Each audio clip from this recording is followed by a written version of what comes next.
Hey, Mumsy Amesy. Thank you so much for your post earlier. I really appreciate it.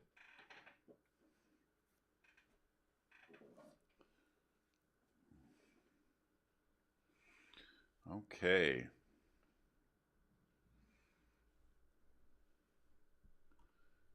It's funny, the chat doesn't appear to show me the chat.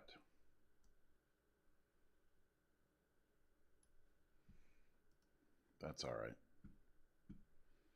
Oh, well, please. The fact that you did it at all puts you heads and tails above most people. Let's see. Let's go back and we'll just get right to it.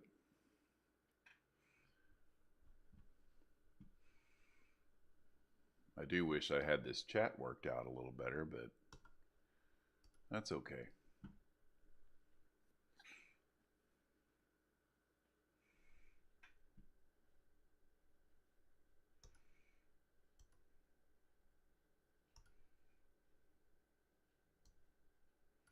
Okay, so here we are today. We're doing chapter 7. And where we left off was with obviously Roger Ackroyd has been murdered.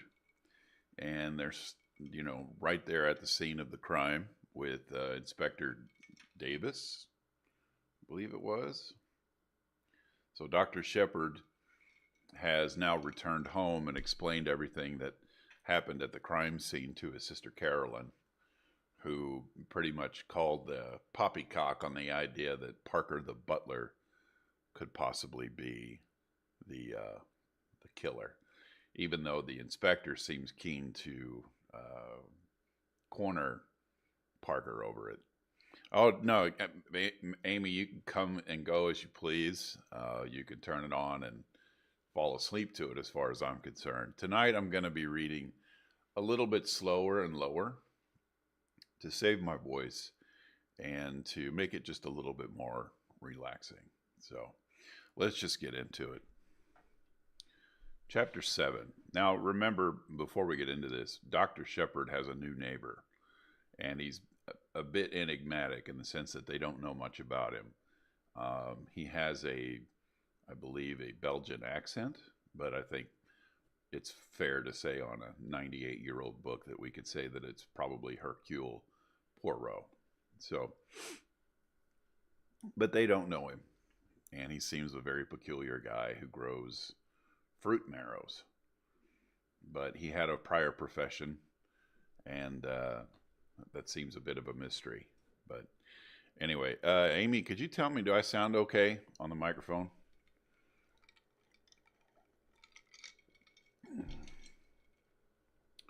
Chapter 7. Chapter 7 is titled, Thank you, Amy. I learned my neighbor's profession. On the following morning, I hurried unforgivably over my round.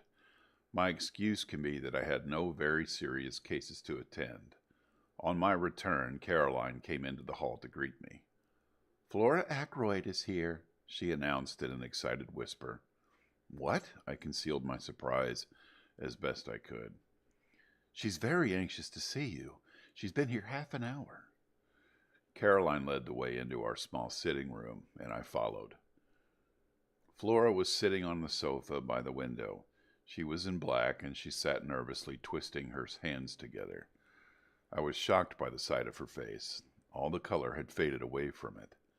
But when she spoke, her manner was as composed and resolute as possible. Dr. Shepard, I have come to ask you to help me. I'll work on the voice, sorry. Of course he'll help you, my dear, said Caroline. I don't think Flora really wished Caroline to be present at the interview. She would, I am sure, have infinitely preferred to speak to me privately. But she also wanted to waste no time, so she made the best of it. I want you to come to the Larches with me. The Larches? I queried, surprised. To see that funny little man? Exclaimed Caroline. Yes, you know who he is, don't you?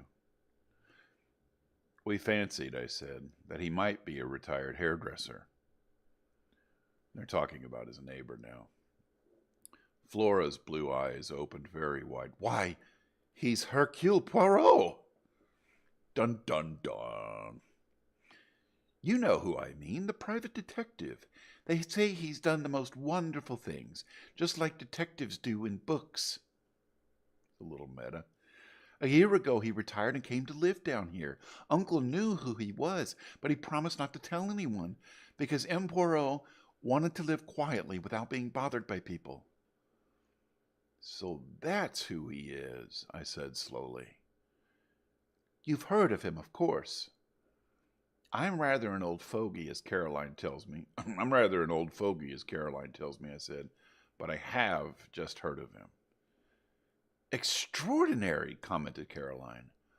I don't know what she was referring to, possibly her own failure to discover the truth. You want to go and see him? I asked slowly. Now why? To get him to investigate this murder, of course, said Caroline sharply. Don't be stupid, James. I was not really being stupid. Caroline does not always understand what I am driving at. You haven't got confidence in Inspector Davis, I went on. Of course she hasn't, said Caroline. I haven't either. Anyone would have thought it was Caroline's uncle who had just been murdered. And how do you know he would take up the case? I asked. Remember, he has retired from active work. That's just it, said Flora simply. I've got to persuade him. You are sure you are doing wisely? I asked gravely. Of course she is, says Caroline. I'll go with her myself if she likes. I'd rather the doctor came with me, if you don't mind, Miss Shepherd, said Flora. She knows the value of being direct on certain occasions. Any hints would certainly have been wasted on Caroline. You see, she explained, following directness with tact, Dr. Shepherd being the doctor, and having found the body, he would be able to give all the details to M. Poirot. Yes, said Caroline grudgingly, I see that. I took a turn or two up and down the room. Flora, I said gravely, be guided by me. I advise you not to drag this detective into the case. Flora sprang to her feet. The color rushed into her cheeks. I know why you would say that, she cried, but it's exactly for that reason I'm so anxious to go. You're afraid, but I'm not. I know Ralph better than you do. Ralph, said Caroline. What has Ralph got to do with it? Neither of us heeded her. Ralph may be weak, continued Flora. He may have done foolish things in the past, wicked things even, but he wouldn't murder anyone. No, no, I exclaimed. I never thought a bit of him. Then why did you go to the Three Boars last night? Demanded Flora. On your way home, after Uncle's body was found. I was momentarily silenced. I had hoped that the visit of mine would remain unnoticed. How did you know about that? I countered. I went there this morning, said Flora. I heard from the servants that Ralph was staying there. I interrupted her. You had no idea that he was in King's Abbot? No, I was astounded. I couldn't understand it. I went there and asked for him. They told me what I supposed they told you last night, that he went out at about 9 o'clock yesterday evening and never came back. Her eyes met mine defiantly, and as though answering something in my look, she burst out, Well, why shouldn't he? He might have gone anywhere. He may have even gone back to London. Leaving his luggage behind? I asked gently. Flora stamped her foot. I don't care. There must be a simple explanation. And that's why you want to go to Hercule Poirot? Isn't it better to leave things as they are?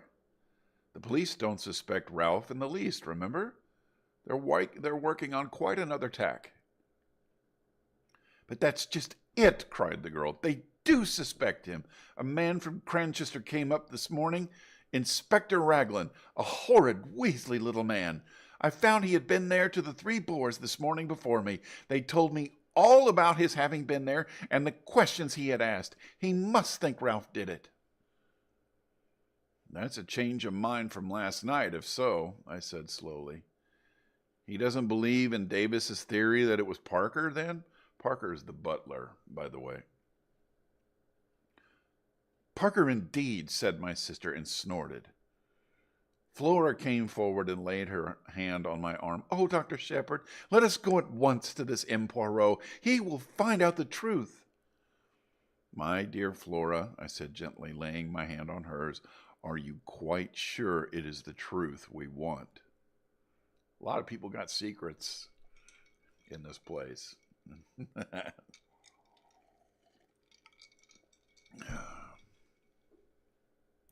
She looked at me, nodding her head gravely. You're not sure, she said. I am. I know Ralph better than you do. Of course he didn't do it, said Caroline, who had been keeping silent with great difficulty. Ralph may be extravagant, but he's a dear boy and has the nicest manners. I wanted to tell Caroline that large numbers of murderers have had nice manners, but the presence of Flora restrained me. Since the girl was determined, I was forced to give in to her, and we started at once, getting away before my sister was able to fire off any more pronouncements, beginning with her favorite words, of course. An old woman with an immense Breton cap opened the door of the Larches to us. M. Poirot was at home, it seemed. We were ushered into a little sitting room arranged with formal precision, and there, after a lapse of a minute or so, my friend of yesterday came to us. That's his neighbor. He just met him yesterday. Monsieur le docteur, he said, smiling. Mademoiselle? He bowed to Flora. Perhaps, I began, you have heard of the tragedy which occurred last night. His face grew grave. But certainly I've heard. It is horrible. I have offered Mademoiselle all my sympathy. In what way can I serve you? Miss Ackroyd, I said, wants you to find the murderer, said Flora in a clear voice. I see, said the little man. But the police will do that, will they not? They might make a mistake, said Flora. They are on their way to make a mistake now, I think. Please, M. Poirot, won't you help us? If it is a question of money, Poirot held up his hand. Not that, I beg of you, mademoiselle. Not that I do not care for money. His eyes showed a monetary twinkle. Money, it means much to me, and always has done. No, if I go into this, you must understand one thing clearly. I shall go through with it to the end. The good dog, he does not leave the scent, remember. You may wish that, after all, you had left it to the local police. I want the truth, said Flora, looking him straight in the eyes. All the truth? All the truth. Then I accept, said the little man quietly, and I hope you will not regret those words. Now tell me all the circumstances. Dr. Shepherd had better tell you, said Flora. He knows more than I do. Thus enjoined, I plunged into a careful narrative, embodying all the facts I have previously set down. Poirot listened carefully, inserting a question here and there, but for the most part sitting in silence, his eyes on the ceiling. I brought my story to a close with the departure of the inspector and myself from Fernley Park the night before. Excuse me, just had some chicken. And now, said Flora as I finished, tell him about Ralph. I hesitated, but her imperious glance drove me on. You went to this inn, this Three Boars, last night on your way home, asked Poirot, as I brought my tale to a close. Now, exactly why was that? I paused a moment to choose my words carefully. I thought someone ought to inform the young man of his uncle's death. It occurred to me after I had left Fernley that possibly no one but myself and Mr. Ackroyd were aware that he was staying in the village. Poirot nodded. Quite so. That was your only motive in going there, eh? That was my only motive, I said stiffly. It was not to, shall we say, reassure yourself about Sejouen home. I don't speak French, worth a crap. But the words are Cejeune and Homme. I need to learn a little French if I'm going to read Poirot. reassure myself. I think, le docteur, that you know very well what I mean, though you pretend not to do so. I suggest that it would have been a relief to you if you had found that Captain Patton, Ralph, had been at home all the evening. Not at all, I said sharply. The little detective shook his head at me gravely. You have not the trust in me of Miss Flora, he said. But no matter what we have to look at this, Captain Patton is missing under circumstances which call for an explanation. I will not hide from you that the matter looks grave. Still, it may admit of a perfectly simple explanation. I like the way he's like, you sure you want me to dig up the truth? They both said that. That's just what I keep saying, cried Flora eagerly. Poirot touched no more upon that theme. Instead, he suggested immediately to visit the local police. He thought it better for Flora to return home and for me to be the one to accompany him there and introduce him to the officer in charge of the case. We carried out this plan forthwith. We found Inspector Davis outside the police station looking very glum indeed. With him was Colonel Melrose, the chief constable, and another man whom, from Flora's description of Weasley, I had no difficulty in recognizing as Inspector Raglan from Cranchester. If your name is Raglan from Cranchester, it doesn't help. I know Melrose fairly well, and I introduced Poirot to him and explained the situation. The chief constable was clearly vexed, and Inspector Raglan looked as black as thunder. Davis, however, seemed slightly exhilarated by the sight of his superior officer's annoyance. Yeah, I'm sure they love that when a private eye comes off the street. I don't think you could make a private eye story without a cop getting annoyed, right? But this is Agatha Christie, so she probably did it first.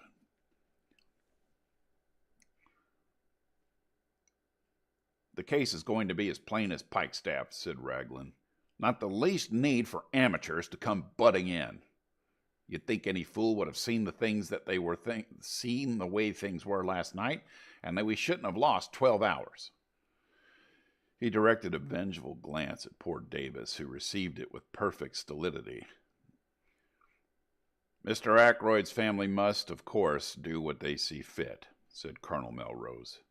But we cannot have the official investigation hampered in any way. I know M. Poirot's great reputation, of course, he added courteously. The police can't advertise themselves, worse luck, said Raglan. The police can't advertise themselves, worse luck, said Raglan. It was Poirot who saved the situation. It is true that I have retired from the world, he said. I never intended to take up a case again. Above all things, I have a horror of publicity. I must beg that in the case of my being able to contribute something to the solution of my mystery, my name not be mentioned. He wants to go about it anonymously. Inspector Raglan's face lightened a little. I've heard of some very remarkable successes of yours, observed the colonel, thawing. I have had much experience, said Poirot quietly, but most of my successes have been obtained by the aid of the police. I admire enormously your English police. Oh, I guess they're in England. I thought they were in America. Whoops. If Inspector Raglan permits me to assist him, I shall be both honored and flattered. Man, Poirot knows how to work the room, you know what I mean? The inspector's countenance became still more gracious. Yes, he's melting them. He's getting it done. Colonel Melrose drew me aside. From all I hear, this little fellow's done some really remarkable things, he murmured.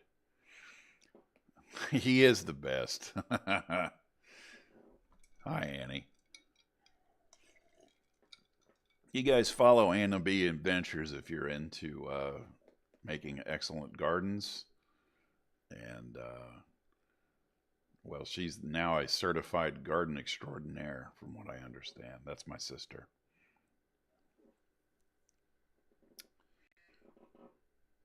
We're naturally anxious not to have to call in Scotland Yard. I guess that'd be like calling in the feds, right? You don't want that.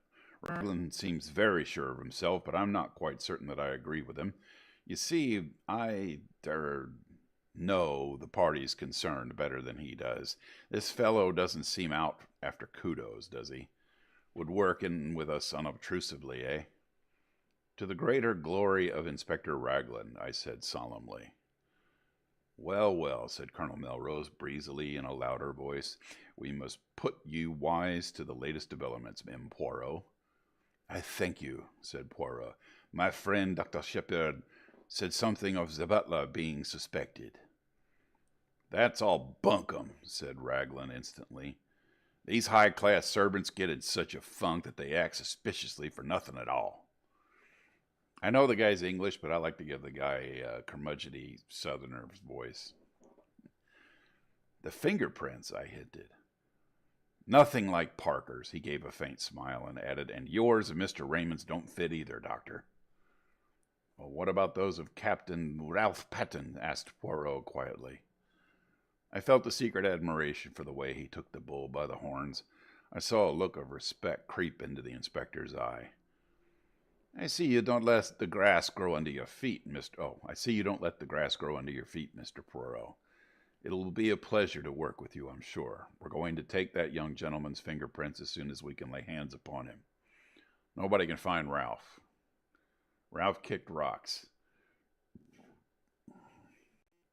Ralph is Flora's fiance, by the way.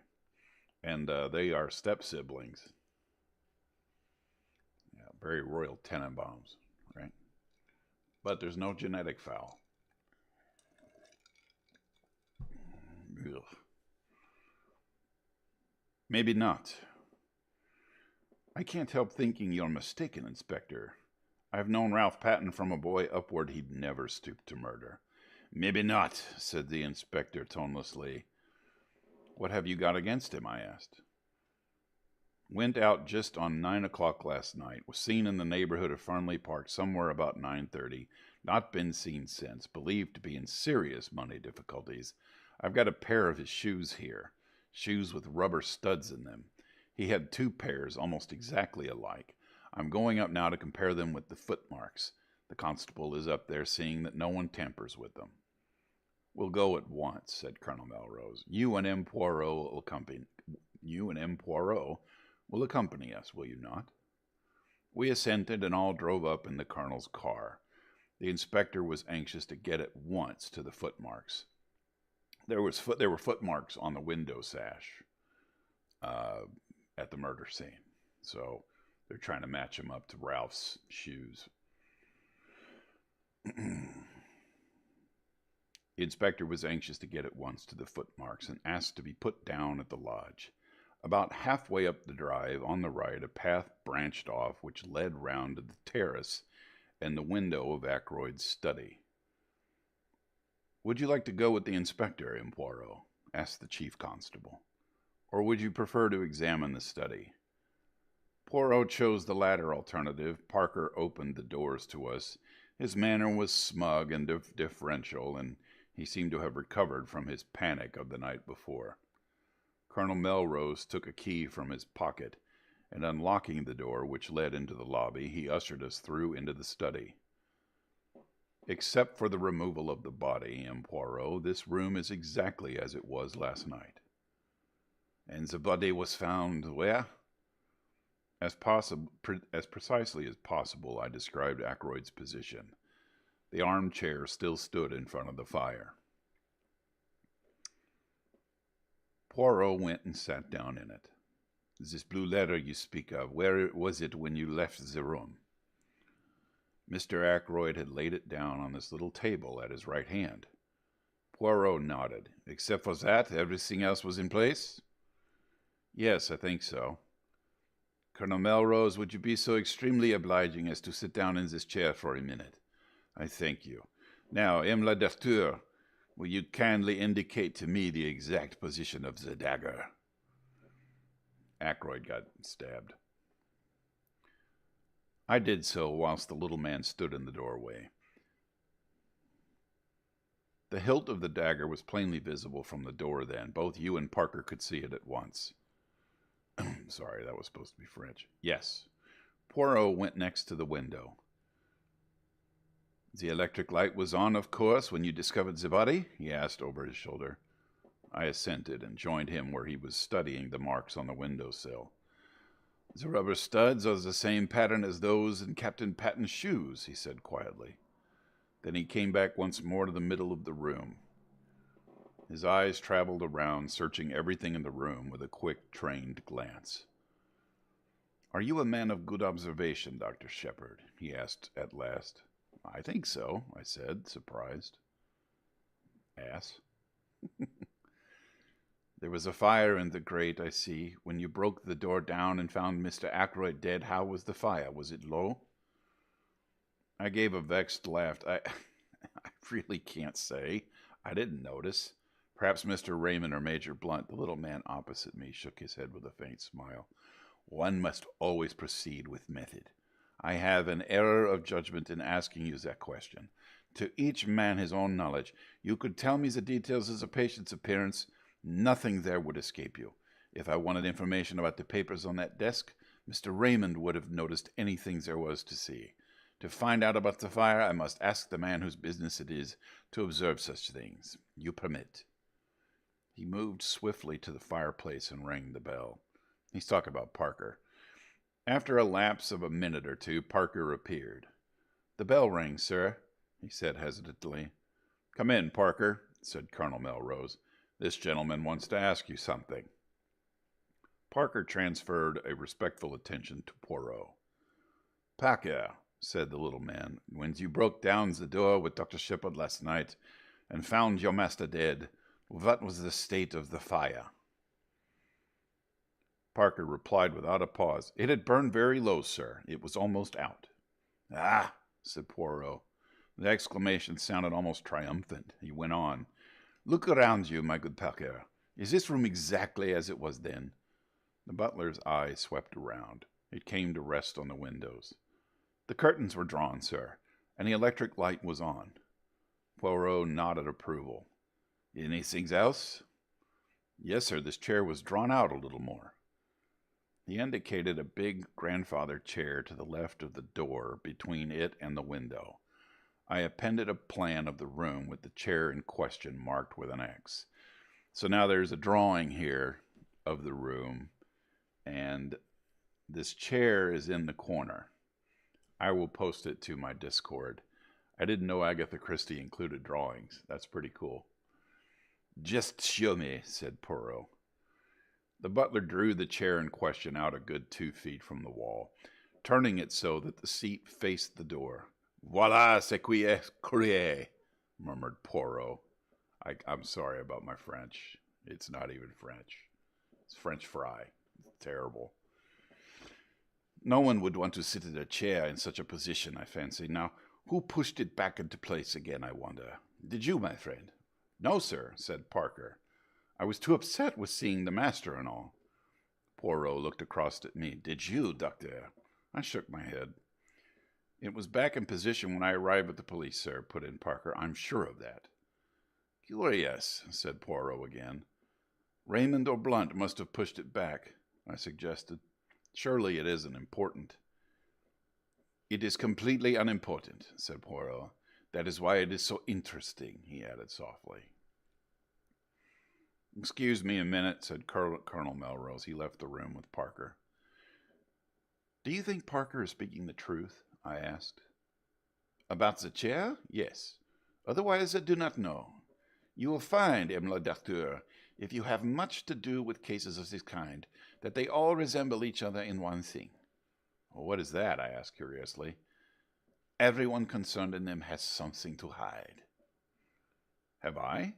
asked smilingly. Poirot looked at me attentively. "I think you have," he said quietly. "But have you told everything you know to you? Have you told everything known to you about this young man Patton?" He smiled as I grew red. "Oh, do not fear. I will not press you. I shall learn it in good time." "I wish you'd tell me something of your methods," I said hastily, to cover my confusion. "The point about the fire, for example." "Ah, that was very simple. You leave Mr. Ackroyd at 10 minutes to 9, was it not?" Yes, exactly, I would say. The window is then closed and bolted and the door locked. At 10:15, when the body is discovered, the door is locked and the window is open. Who opened it? Clearly only Mr. Ackroyd himself could have done so, and for one of two reasons. Either because the room became unbearably hot, but since the fire was nearly out and there was a sharp drop in temperature last night, that cannot be the reason. Or because he admitted someone that way, and if he admitted something that way, it must have been someone well known to him, since he had previously shown himself uneasy on the subject of that same window. Yeah, Roger didn't like the window being open, so the fact that he opened it at all, much less for a person, definitely he knew who was on the other side of the window. Yeah.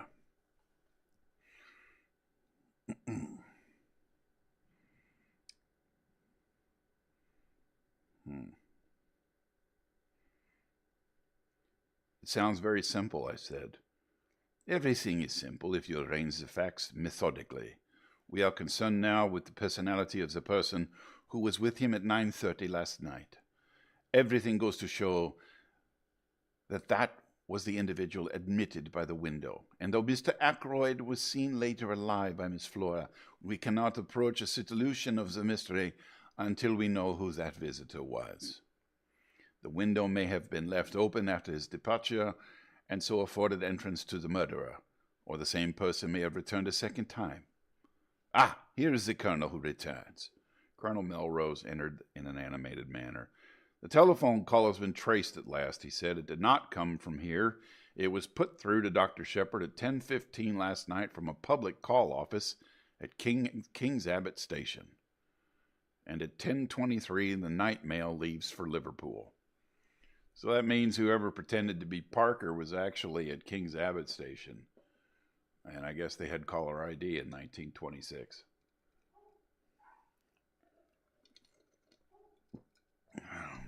I kid. The neighbors have yippy dogs. And they do it a lot with the window open. It's either the dogs or them doing it. Anyway. Chapter 8. Inspector Raglan is confident. That's the name of this chapter. We looked at each other. You'll have inquiries made at the station, of course, I said. Naturally, but I'm not over-sanguine as to the result.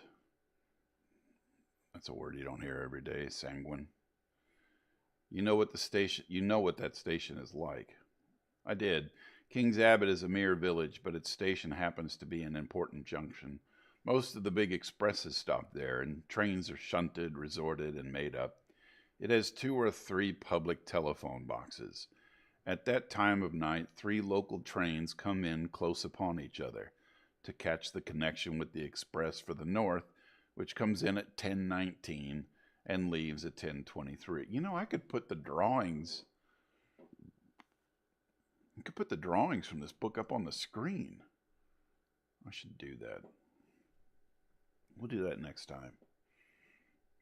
I think that would be interesting. The whole place is in a bustle, and the chances of one particular person being noticed telephoning or getting into the express are very small indeed. But why telephone at all? Demanded Melrose. That is what I find so extraordinary. There seems no rhyme or reason in the thing.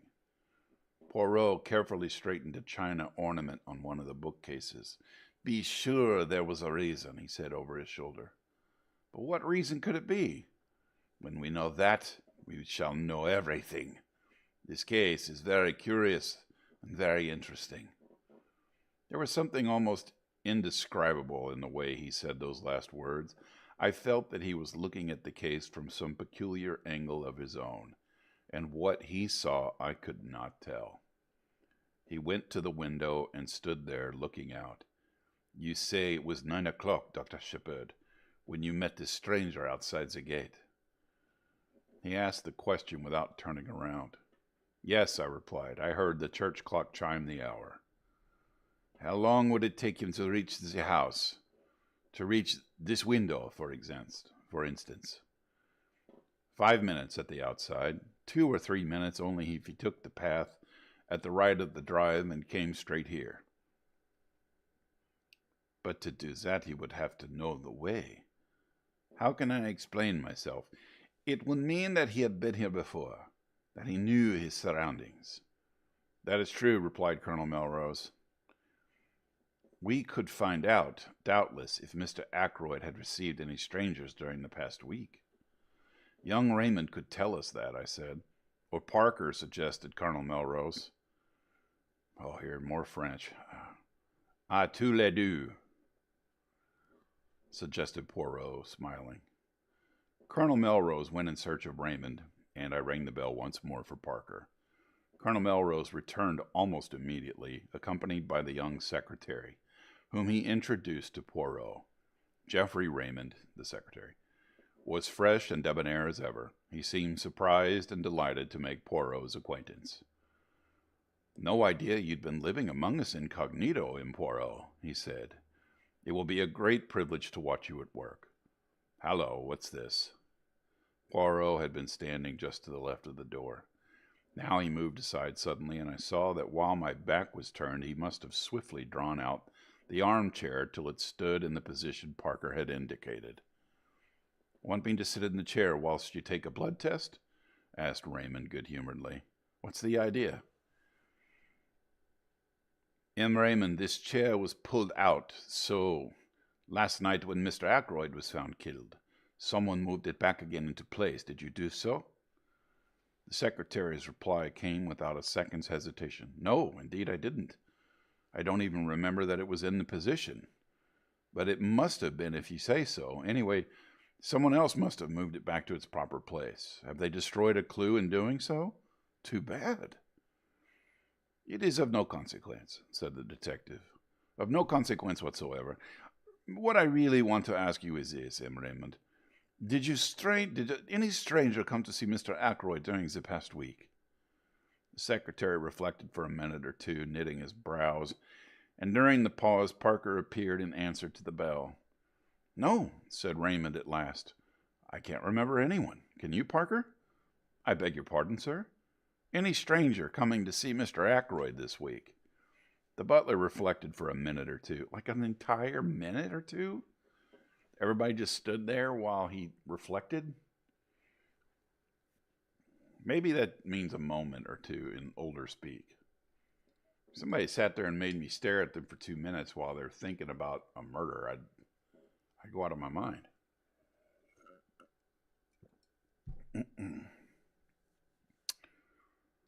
There was the young man who came on Wednesday, sir, he said at last. From Curtis and Trout. I understand he was. I guess that's a place, Curtis and Trout. Lots of reflection. Yes. I mean, so much reflection. You can make your own mirror in that type of time. Raymond moved this aside with an impatient hand. Oh, yes, I remember. But that is not the kind of stranger this gentleman means. He turned to Poirot. Mr. Ackroyd had some idea of purchasing a dictaphone, he explained. I have a bunch of National Geographics upstairs from like the 30s and 40s, and they're loaded with advertisements for dictaphones. It's basically a recorder, a tape recorder, but I didn't use tape. It would have enabled us to get through a lot more work in a limited time. The firm in question sent down their representative, but nothing came of it. Mr. Ackroyd did not make up his mind to purchase. It froze. Is it still frozen? It did that last night, and I had to restart it. Let's see if I can make this work a little better.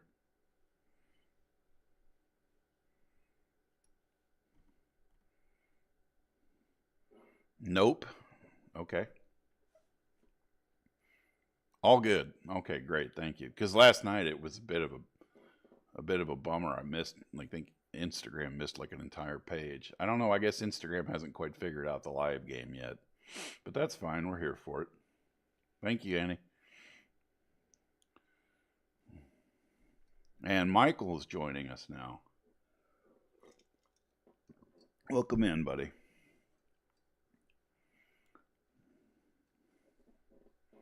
So apparently, Roger Ackroyd was in the market for a dictaphone, um, which is not something that you use to take a picture of your privates. It instead is a tool back in the day that you would use to record your thoughts. You know, dictaphone. Poirot turned to the butler. Could you describe this young man to me, my good Parker? He was fair-haired, sir, and short, very neatly dressed in a blue serge suit. A very presentable young man, sir, for his station in life. Poirot turned to me. The man you met outside the gate, doctor, was tall, was he not? Yes, I said. Somewhere about 6 feet, I should say. There is nothing in that, then, declared the Belgian. I thank you, Parker. The butler spoke to Raymond. Mr. Hammond has just arrived, sir, he said. He is anxious to know if he can be of any service, and he would be glad to have a word with you. I'll come at once, said Raymond. He hurried out. Poirot looked inquiringly at the chief constable. The family solicitor, M. Poirot, said the latter. It is a busy time for this young M. Raymond, murmured Mr. M. It is a busy time for this young M. Raymond, the secretary, murmured M. Poirot. He has the air efficient, that one. I believe Mr. Ackroyd considered him a most able secretary. He has been here, how long? Just on 2 years, I fancy. His duty he fulfills punctuously. Of that I am sure. In what manner does he amuse himself? Does he go in for le sport? Le sport. I love it. Le sport. I wonder what sport meant back then. You know, gambling on horses or bare knuckle boxing. I don't know. Private secretaries haven't much time for that sort of thing, said Colonel Melrose, smiling. Raymond plays golf, I believe, and tennis in the summertime. He does not attend the courses. I should say the running of the horses? Oh, I think like Poirot. That's great. Race meetings? No, I don't think he's interested in racing. Poirot nodded and seemed to lose interest. He glanced slowly round the study. I have seen, I think, all that there is to be seen here. I, too, looked round. If those walls could speak, I murmured. Poirot shook his head. A tongue is not enough, he said. They would have to have also eyes and ears. They do not be too sure that these dead things, he touched the top of the bookcase as he spoke, are always dumb, as in, can't speak. To me they speak sometimes, chairs, tables. They have their message. Weirdo. He turned away towards the door. What message? I cried. What if they said to you today? He looked over his shoulder and raised one eyebrow quizzically. An opened window, he said, a locked door, a chair that apparently moved itself. To all three I say, why? And I find no answer. He shook his head, puffed out his chest, and stood blinking at us. He looked ridiculously full of his own importance. It crossed my mind to wonder whether he really was really any good as a detective. Had his big reputation been built up on a series of lucky chances? And Shepard's a hater. I think the same thought must have occurred to Colonel Melrose, for he frowned. Anything more you want to see, M. Poirot? He inquired brusquely. You would perhaps be so kind as to show me the silver table from which the weapon was taken. After that I will trespass on your kindness no longer. We went to the drawing room, but on the way the constable waylaid the colonel, and after a muttered conversation the latter excused himself and left us altogether. I showed Poirot the silver table, and after raising the lid once or twice and letting it fall, he pushed open the door and stepped out on the terrace. I followed him. Inspector Ragland had just turned the corner of the house and was coming towards us. His face looked grim and satisfied. So there you are, M. Poirot, he said. Well, this isn't going to be much of a case. I'm sorry, too. A nice young fellow gone wrong. Poirot's face fell, and he spoke very mildly. I'm afraid I shall not be able to be of much aid to you then. Next time, perhaps, said the inspector soothingly, though we don't have murders every day in this quiet little corner of the world. Poirot's gaze took on an admiring quality. You have been of a marvelous promptness, he observed. How exactly do you go to work, if I may ask? Certainly, said the inspector. To begin with, method. That's what I always say, method.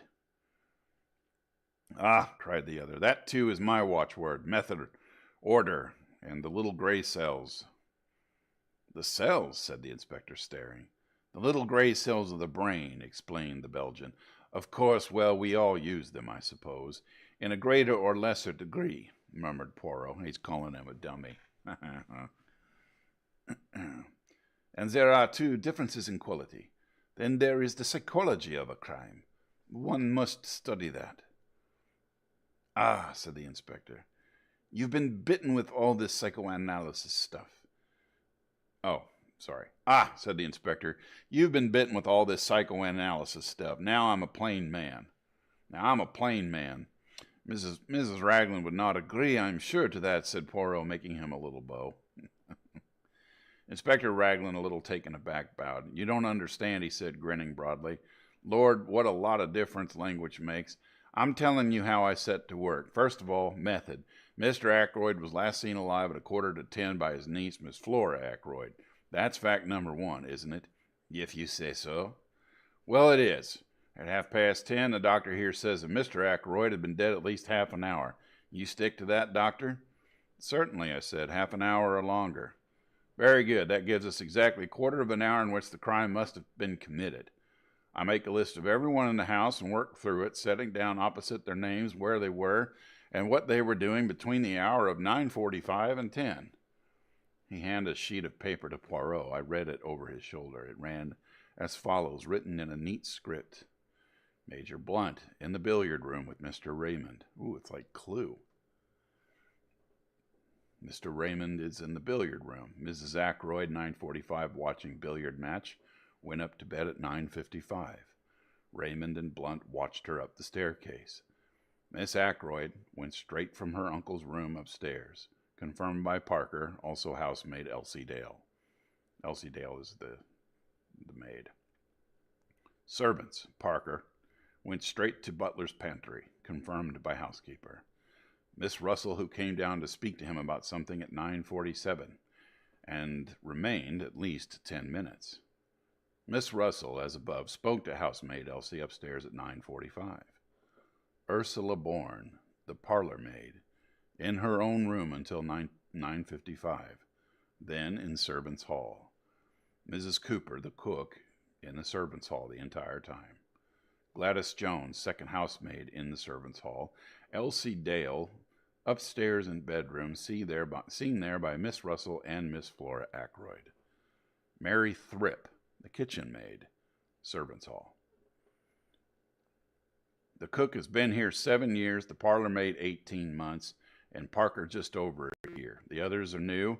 Except for something fishy about Parker, they all seem quite all right. A very complete list, said Poirot, handing it back to him.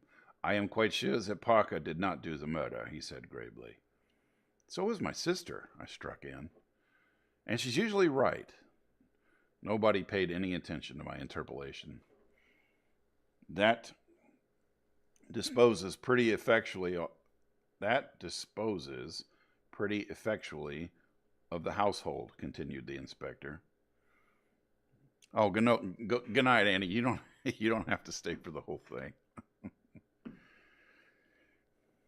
Now we come to a very grave point. The woman at the lodge, Mary Black, was pulling the curtains last night when she saw Ralph Patton turn in at the gate and go up towards the house. She is sure of that, I said sharply. Quite sure. She knows him well by sight. He went past very quickly and turned off the path to the right, which is a shortcut to the terrace. And what time was that? Said Poirot, who had sat with an immovable face. Exactly 25 minutes past 9, said the inspector gravely. There was a silence. Then the inspector spoke again. It's all clear enough. It fits in without a flaw. At 25 minutes past 9, Captain Patton is seen passing the lodge at 9:30 or thereabouts. Mr. Geoffrey Raymond hears someone in here asking for money and Mr. Ackroyd refusing. What happens next? Captain Patton leaves the same way, through the window. He walks along the terrace, angry and baffled. He comes to the open drawing room, saying it's now 9:45. Miss Flora Ackroyd is saying good night to her uncle. Major Blunt, Mr. Raymond, and Mrs. Ackroyd are in the billiard room. The drawing room is empty. He steals in, takes the dagger from the silver table, and returns to the study window. He slips off his shoes, climbs in, and, well, I don't need to go into details, but he slips out again and goes off. Hadn't the nerve to go back to the inn. He makes for the station, rings up from there. Why? Said Poirot softly. I jumped at the interruption. The little man was leaning forward. His eyes shone with a queer green light. For a moment, Inspector Raglan was taken aback by the question. It's difficult to say exactly why he did that, Raglan said at last. But murderers do funny things. You'd know that if you were in the police force. The cleverest of them make stupid mistakes sometimes. But come along and I'll show you those footprints. We followed him around the corner of the terrace to the study window. At a word from Raglan, a police constable produced the shoes which had been obtained from the local inn. Well, I'm getting a message here.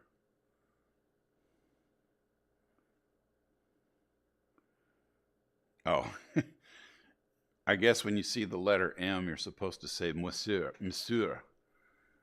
Okay, well, we'll try that then. I guess she didn't like writing out Monsieur every time. They're the same, he said confidently. The inspector laid the shoes over the marks. That is to say, they're not the same pair that actually made these prints. He went away in those. This is a pair just like them, but older. See how the studs are worn down. Surely a great many people wear shoes with rubber studs in them, asked Poirot. That's so, of course, said the inspector. I shouldn't put so much stress on the footmarks if it wasn't for everything else. A very foolish young man, Captain Ralph Patton, said Poirot thoughtfully, to leave so much evidence of his presence. Ah, well, said the inspector, it was a dry, fine night, you know. He left no prints on the terrace or on the gravelled path, but unluckily for him, a spring must have welled up just lately at the end of the path from the drive. See here? A small gravelled path joined the terrace a few feet away. In one spot, a few yards from its termination, the ground was wet and boggy. Crossing this wet place, there were again the marks of footsteps, and amongst them the shoes with rubber studs. Poirot followed the path on a little way, the inspector by his side. You noticed the woman's footprints, he said suddenly. The inspector laughed. Naturally. But several different women have walked this way, and men as well. It's a regular shortcut to the house, you see. It would be impossible to sort out all the footsteps. After all, it's the ones on the windowsill that are really important.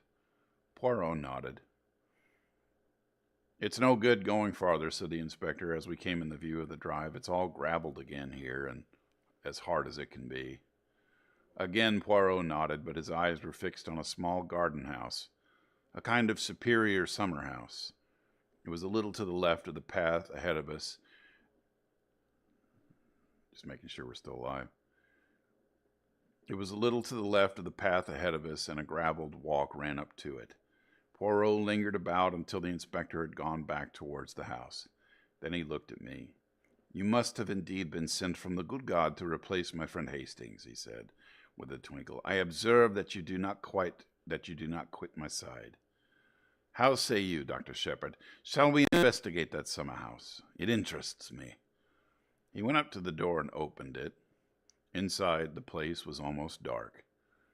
There were 1 or 2 rustic seats, a croquet set, and some folded deck chairs. I was startled to observe my new friend. He had dropped to his hands and knees and was crawling about the floor. Every now and then he shook his head as though not satisfied.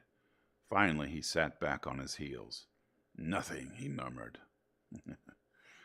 Well, perhaps it was not to be expected, but it would have meant so much. He broke off, stiffening all over. Then he stretched out his hand to one of the rustic chairs. He detached something from one side of it. What is it? I cried. What have you found? He smiled, unclosing his hand so that I should see what lay in the palm of it. A scrap of stiff white cambric. I took it from him, looked at it curiously, and then handed it back. What do you make of it, eh, my friend? He asked, eyeing me keenly. A scrap torn from a handkerchief, I suggested, shrugging my shoulders. He made another dart and picked up a small quill, a goose quill by the look of it. And that, he cried triumphantly. What do you make of that? I only stared. He slipped the quill into his pocket and looked again at the scrap of white stuff. A fragment of a handkerchief, he mused. Perhaps you are right, but remember this. A good laundry does not starch a handkerchief. He nodded at me triumphantly and then put away the scrap carefully in his pocketbook. Okay, well, I think we're going to end it for tonight right there. That is the end of chapter 8. And so this summer house looks like it holds some clues, and it's off the side path of the house. I'm going to put the maps that Agatha Christie put in the books up on the screen so it's a little easier to follow along. That could be kind of a fun thing to do, you know, where we have like all the details of the crime scene up on the... Yeah, you bet, Michael. Thanks for stopping by, man. You guys need to follow the Rice Rocket 26 there. It's got some excellent photography going on over there. So give him a follow. And so, yeah, I think I'll put the drawings up. And we'll see how that goes. Maybe I can move little bits around as we're reading. I hope that works. I think that would be fun. So... But anyway, thank you so much for stopping by. And I may not do this tomorrow, but I will let you know sometime in the morning. Excuse me. But we will do it again in the next 2 days. My wife and I listening while we unpack. Oh, great. See, that's perfect. I love that. I'm more than happy to be the background noise of somebody. So that makes me happy. Thanks, Michael. Anyway, everybody have a wonderful night. Keep your eye on my stories to know the next time. I think 8 p.m. is better than 9 p.m., you know, so that more people east of us can tune in. So we'll see why Poirot is so happy about finding a torn handkerchief and a goose quill, which I think, isn't that something you write with? We'll look that up. Maybe that's another thing we can do in these, is to Google crap when we come across it. Or when he says something French and I don't know it, I maybe have to Google that too. I don't know. I don't want to belabor the whole thing with that kind of thing, but it could be kind of fun. I don't know. So anyway, I enjoyed reading for you guys, and I look forward to doing it again very soon, sometime in the next couple of days. So stay tuned, and I'll come up with a regular schedule at some point. All right, have a good night.